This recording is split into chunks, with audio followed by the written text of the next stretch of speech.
सुप्रभात बच्चों। आज मैं आपको पाठ 1 यानी रिमझिम से, जो आपका टेक्स्ट बुक है हिंदी का रिमझिम, उसी से पाठ 1 जो आपकी कविता है मन के भोले भाले बादल, उसका जो एक्सरसाइज यानी जो अभ्यास कार्य पीछे दिया हुआ है वो मैं आज आपको बताऊंगी। और उसके लिए आपके पास एक वीडियो भेजूंगी ताकि आप अपने बुक में यानी अपनी किताब में जो पीछे एक्सरसाइज पेज नंबर 3 पर दिया हुआ है उसको आप अपनी पेंसिल से उसमें उसको फिल कर लें, भर लें। ठीक है, चलिए शुरू करते हैं। दिया है क्वेश्चन नंबर 1 है कि कभी कभी जिद्दी बन करके बाढ़ नदी नालों में लाते। कविता से आगे ऊपर दिया हुआ है और इसमें दिया है कि कभी कभी जिद्दी बन करके बाढ़ नदी नालों में लाते। अब ये इसमें क्वेश्चन है, यानी पहला क्वेश्चन इसमें बनाया है कि बादल नदी नालों में बाढ़ कैसे लाते होंगे, आपसे पूछ रहा है। ठीक है, कि बादल नदी नालों में बाढ़ कैसे लाते होंगे। ठीक है, दूसरा है नहीं किसी की सुनते कुछ भी ढोलक ढोल बजाते बादल। ठीक है, ये कविता की लाइनें हैं, जो आपकी कविता में हैं उसकी ये लाइनें हैं। नहीं किसी की सुनते कुछ भी ढोलक ढोल बजाते बादल, यानी अब इसमें क्वेश्चन एक बना के पूछ रहा है कि बादल ढोल कैसे बजाते होंगे। ठीक है, तो इसका आंसर आगे मिलेगा। फिर एक कविता की लाइन दिया है कि कुछ तो लगते हैं तूफाने कुछ रह रह करते शैताने। ये भी कविता की लाइन है, कुछ तो लगते हैं तूफाने कुछ रह रह करते शैताने। अब इसमें से क्वेश्चन बना रहा है कि बादल शैतानियाँ कैसे शैतानियाँ करते होंगे। ठीक है, इसका आंसर आगे है। अब पहला क्वेश्चन है कि बादल नदी नालों में बाढ़ कैसे लाते होंगे। तो आपको पता है कि जब बादल अधिक बारिश करते हैं तो ज़्यादा पानी बरसने के कारण नदी नालों में पानी अधिक भर जाता है। आप लोग देखे भी होंगे जब ज़्यादा बारिश होता है तो आपके नालों में और आपके घर के आगे पानी लग जाता है। अगर घर के आगे खाली ज़मीन है तो उसमें भी पानी भर जाता है। तो इस तरह से जो नदियां हैं उसमें भी पानी ज़्यादा भर जाता है। तो इस तरह से जो बादल हैं वो नदी नालों में बाढ़ ला देते हैं। बाढ़ यानी पानी की अधिकता। ठीक है, आवश्यकता से अधिक पानी जब कहीं भी जमा हो जाता है तो बाढ़ का रूप ले लेता है। ठीक है, दूसरा क्वेश्चन है कि बादल ढोल कैसे बजाते हैं।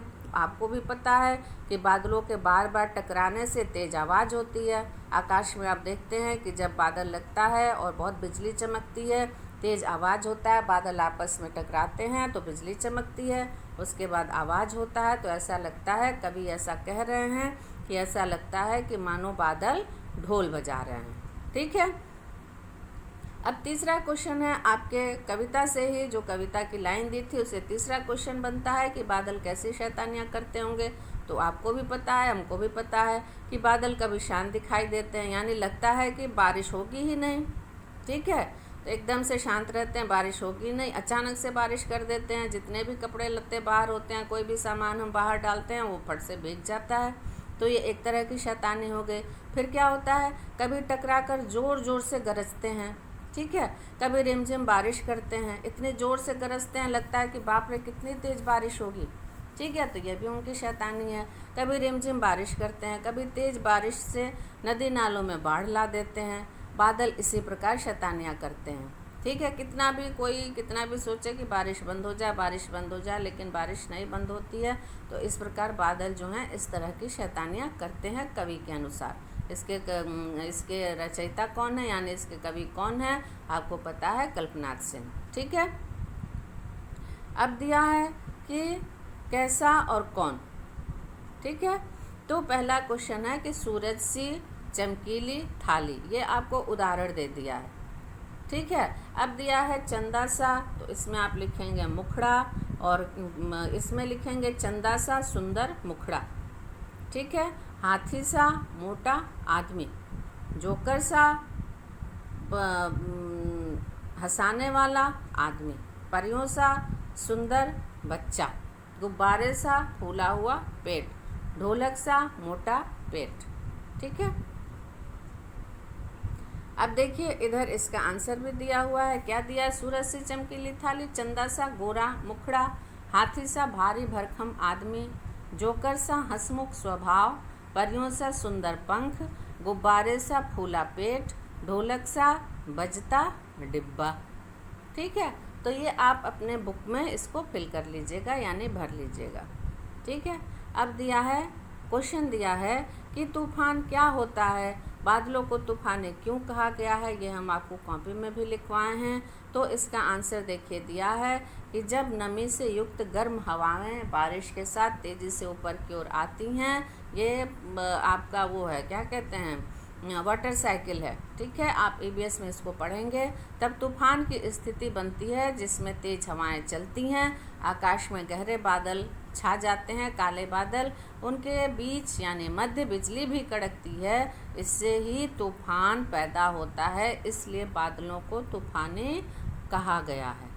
ठीक है, अब दूसरा क्वेश्चन है कि साल के किन किन महीनों में ज़्यादा बादल छाते हैं। तीसरा क्वेश्चन है कविता में काले बादलों की बात की गई है, क्या बादल सचमुच काले होते हैं। चौथा क्वेश्चन है कक्षा में बातचीत करो और बताओ कि बादल किन किन रंगों के होते हैं, तो ये आप करेंगे। ठीक है, अब आइए दूसरे क्वेश्चन का आंसर देखते हैं कि जुलाई और अगस्त के महीने में ज़्यादा बादल छाते हैं, ये मैंने आपको लिखवाया भी है कॉपी में। तीसरा क्वेश्चन का आंसर है कि कुछ बादल काले, पूछा है कि बादल क्या सचमुच काले होते हैं, तो उसका आंसर देखिए दिया है कि कुछ बादल काले दिखाई देते हैं, कुछ सफ़ेद दिखाई देते हैं, कुछ गहरे स्लेटी रंग के होते हैं, कुछ भूरे होते हैं। बादल पानी की भाप से बनी बूंदों से बनते हैं, बादल सचमुच काले नहीं होते हैं।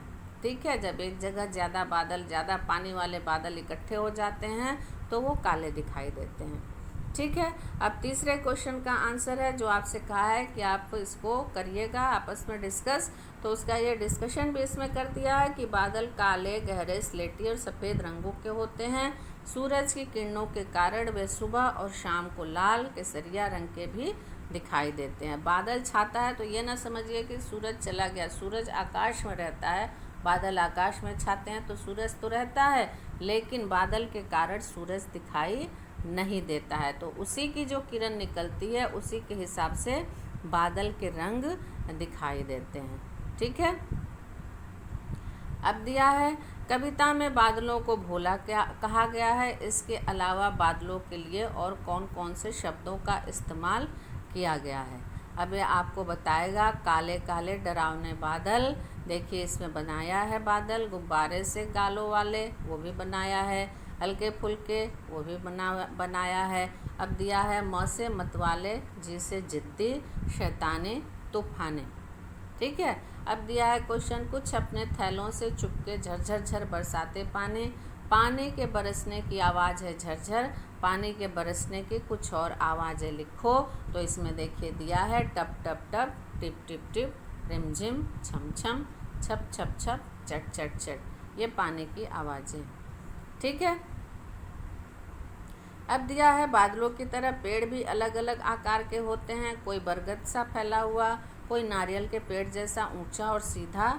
ठीक है, अब इसमें दिया है कि अपने आसपास अलग अलग तरह के पेड़ को देखो और उसमें कौन कौन से आकार दिखाई देते हैं, सब मिलकर पेड़ों पर एक और कविता तैयार करो। तो ये आप स्वयं लिखेंगे अपने आसपास, आपके आसपास आम का पेड़ होगा, यूकलिप्टस का पेड़ होगा, खजूर का पेड़ होगा, ये सारे पेड़ होंगे, तो आप उनको देखिए कि ये किस आकार के हैं, लंबे हैं, पतले हैं, घने हैं, पीपल का पेड़ होगा, तो ये सब आप देखिए और अपने आप उसके मन में आंसर तैयार करिए।